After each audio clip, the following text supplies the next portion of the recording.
कहा जाता है कि एक बार स्वर्ग से उतरकर जमीन पर अप्सराएं आई थी और धरती पर यहाँ के राजा मधुवेश से चारों अप्सराओं ने शादी कर ली थी। क्रूर शासक अलवी ने राजा को मारकर किले को अपने नाम कर लिया था और अप्सराओं को भी कैद कर लिया था, जिसमें अप्सराओं ने अलवी को श्राप दे दिया कि किले में रहने वाले उसके राजवंश की आत्माएं अकेले ही किले में भटकती रहेंगी और किले में प्रवेश करने वाला कोई भी बाहर नहीं जा पाएगा। इस पर अलवी ने पश्चाताप किया तो अप्सराओं ने कहा कि जब तक 56 अमावस्या की बलि पूरी नहीं होगी तब तक तुम किले में ही कैद रहोगे। इस तरह से उस किले को 56 बलि किला कहा जाने लगा। एक दिन नितिन अपने दोस्तों के साथ अपने घर पर पार्टी कर रहा था। 12th एग्जाम के बाद आज बोर्ड एग्जाम का आखिरी दिन था। जो सामने वाली पहाड़ी के किले के पीछे वाले कब्रिस्तान में अकेले जाकर वापस आएगा उसे 1000 रुपए का इनाम मिलेगा।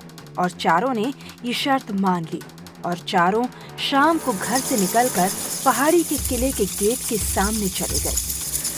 किले के अंदर से कुछ डरावनी आवाजें आ रही थी।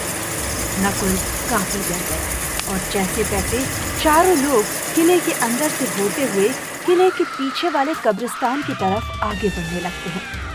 जैसे ही वो चारों किले के अंदर जाते हैं तो उन्हें अंदर जाते ही किले का दरवाजा बंद होने की आवाज आती है और किले के अंदर से अजीब अजीब सी आवाजें आने लगती हैं।